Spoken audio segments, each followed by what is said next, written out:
Hello दोस्तों, आप सभी का हमारे चैनल शिक्षा संसार ब्लॉग में स्वागत है। आज हम इस वीडियो में ओल्ड पेंशन स्कीम लागू करने के बारे में बताएंगे। पुरानी पेंशन स्कीम होगी बहाल, लोकसभा से आया लिखित जवाब, ओपीएस को कब बंद किया, किसने बंद किया, एनपीएस कब से लागू, लोकसभा से आया लिखित जवाब, एनपीएस को बेहतर बनाने के लिए कमेटी की स्थापना, किन राज्यों में लागू ओपीएस, ये सब इस वीडियो में बताएंगे। ये वीडियो आपके लिए बहुत महत्वपूर्ण होने वाला है, इसलिए इस वीडियो को शुरू से लास्ट तक देखिए। अगर वीडियो आपको अच्छा लगे तो लाइक करके अधिक से अधिक शेयर कर दीजिए। यदि आप इस चैनल को पहली बार देख रहे हैं तो सब्सक्राइब जरूर करें। सब्सक्राइब करके बेल आइकन को दबाकर ऑल पर सेट कर लीजिए, जिससे हर अपडेट आपको सबसे पहले मिलती रहे। चलिए वीडियो स्टार्ट करते हैं। ओल्ड पेंशन स्कीम होगी बहाल, लोकसभा से आया लिखित जवाब। दोस्तों, ओल्ड पेंशन स्कीम को बहाल करने की मांग तेज होती जा रही है। कर्मचारी इसकी बहाली के लिए अनिश्चितकालीन हड़ताल की धमकी दे चुके हैं।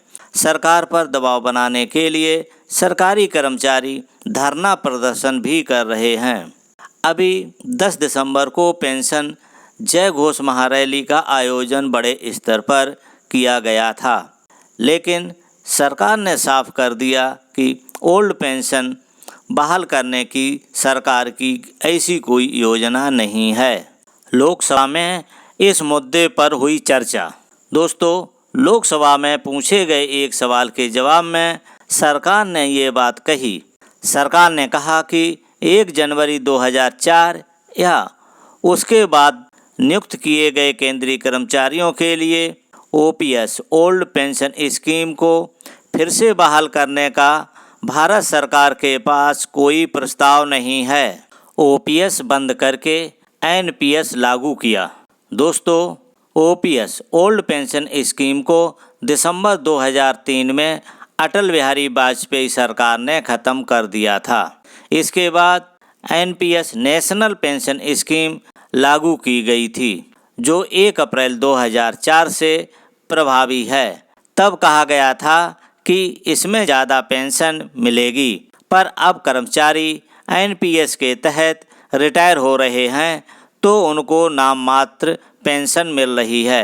किसी को 1000 रुपये तो किसी को 2000 रुपये पेंशन मिल रही है। लोकसभा से आया लिखित जवाब। दोस्तों, भारत सरकार के वित्त राज्य मंत्री पंकज चौधरी ने लोकसभा में एक लिखित जवाब में कहा कि 1 जनवरी 2004 को या उसके बाद नियुक्त किए गए कर्मचारियों के लिए ओपीएस ओल्ड पेंशन स्कीम को फिर से बहाल करने का भारत सरकार के पास कोई योजना नहीं है।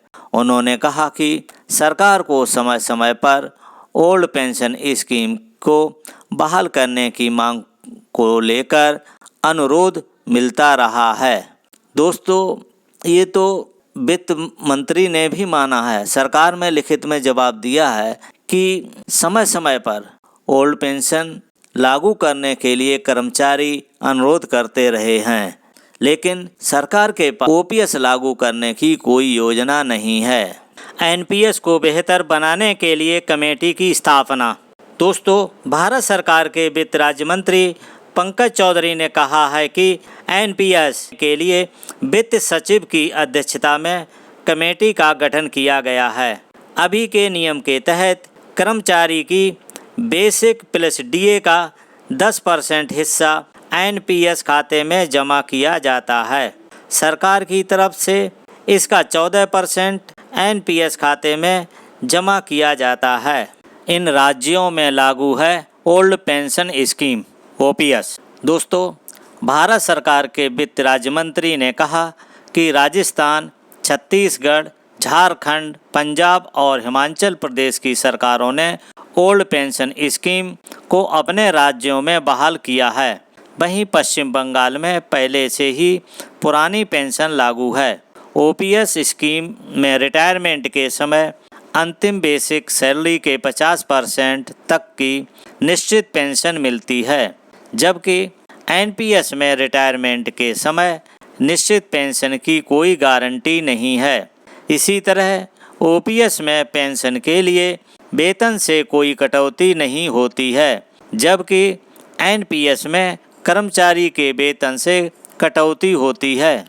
दोस्तों, ये किसी और ने लिख कर के नहीं दिया है, ये भारत सरकार के वित्त राज्य मंत्री पंकज चौधरी ने लोकसभा में ये लिख कर के दिया है कि इन राज्यों में ओल्ड पेंशन स्कीम लागू की गई है, बहाल की गई है, को बहाल किया है। इन राज्यों ने लागू किया है कि राजस्थान, छत्तीसगढ़, झारखंड, पंजाब और हिमाचल प्रदेश की सरकारों ने ओल्ड पेंशन स्कीम लागू कर दी है, यानी बहाल कर दी है। जब ये राज्य बहाल कर सकते हैं, इनमें लागू हो सकती है, तो पूरे देश में लागू क्यों नहीं हो सकती है? सभी राज्यों में लागू क्यों नहीं हो सकती है? सबसे बड़ा सवाल यही है कि इससे ये साफ जाहिर होता है कि सरकार की नीयत नहीं है, सरकार की इच्छा शक्ति नहीं है। सरकार नहीं चाहती है कि सरकारी कर्मचारियों को ओल्ड पेंशन स्कीम दी जाए। अगर सरकार की मंशा होती तो जैसे इन राज्यों ने ओल्ड पेंशन स्कीम लागू की है तो सभी राज्यों में लागू हो जाती, सभी राज्य कर्मचारियों को इसका लाभ मिलता, केंद्रीय कर्मचारियों को भी इसका बेनिफिट मिलता। दोस्तों, ये सरकार की इच्छा साफ जाहिर करती है। दोस्तों, सरकार से जब पूछा गया कि क्या सरकार पुरानी पेंशन योजना बहाल करने जा रही है, तो सरकार ने संसद के पटल पर लोकसभा में लिखित में जवाब दिया। आगे सरकार का सवाल जवाब का विवरण दिखाएंगे, लोकसभा से जो आया वो दिखाएंगे। दोस्तों, भारत सरकार के वित्त मंत्रालय की तरफ से क्या जवाब आया है उसको दिखाऊंगा। ये 11 दिसंबर 2023 का है। दोस्तों, 11 दिसंबर 2023 का देखिए, जिस पुरानी पेंशन स्कीम को लेकर सवाल पूछा गया था। सरकारी कर्मचारी संघों द्वारा पुरानी पेंशन योजना बहाल करने की मांग। सवाल पूछा था श्री ए गणेश मूर्ति, श्री ए राजा।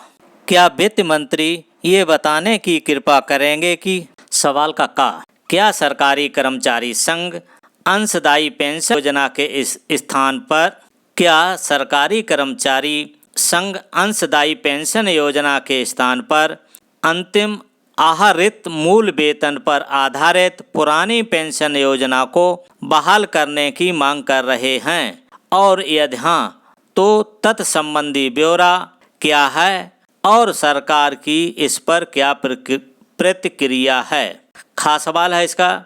क्या कुछ राज्य सरकारों ने भी अपने कर्मचारियों के लिए ओपीएस को बहाल कर दिया है, और यदि हाँ तो तत्संबंधी ब्यौरा क्या है। और फिर सवाल है इसमें, क्या सरकार अपने कर्मचारियों और सेवानिवृत्त कर्मचारियों के लिए ओपीएस बहाल करने के पक्ष में नहीं है, और यदि हाँ तो तत्संबंधी ब्यौरा क्या है और इसके क्या कारण हैं।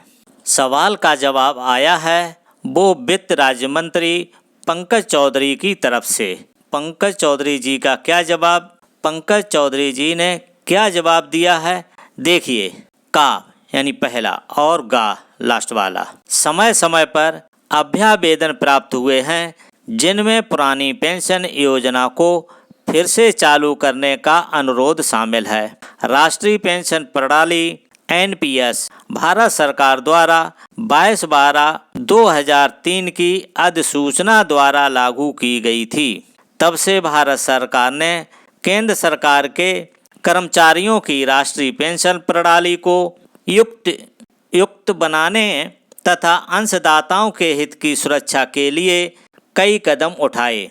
इनमें सरकार के योगदान को पूर्व में वेतन महंगाई भत्ते के 10% से बढ़ाकर वेतन महंगाई भत्ते का 14% करना, अंशदाताओं को पेंशन निधि तथा निवेश के पैटर्न के विकल्प चुनने की स्वतंत्रता प्रदान करना।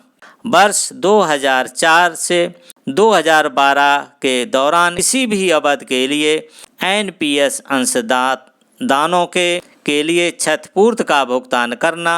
आयकर अधिनियम 1961 की धारा 80 यानी 80G के अंतर्गत कर में छूट देना और देय रकम के पूर्व में 40% से 60% तक के निर्गम पर एक मुश्त वापसी की कर छूट सीमा में वृद्धि करना तथा संपूर्ण धन वापसी को आयकर से छूट प्रदान करना शामिल है। दिनांक 1 जनवरी 2004 को अथवा इसके बाद भर्ती हुए केंद्र सरकार के कर्मचारियों के संबंध में पुरानी पेंशन स्कीम को फिर से चालू करने के लिए कोई भी प्रस्ताव भारत सरकार के विचाराधीन नहीं है। सरकारी कर्मचारियों के संबंध में राष्ट्रीय पेंशन प्रणाली के तहत पेंशन के मुद्दे पर विचार करने के साथ साथ ये जांच करने के लिए कि क्या मौजूदा ढांचे तथा राष्ट्रीय पेंशन प्रणाली की संरचना जैसी सरकारी कर्मचारियों के लिए लागू है उसमें किसी प्रकार के बदलाव अभीष्ट हैं।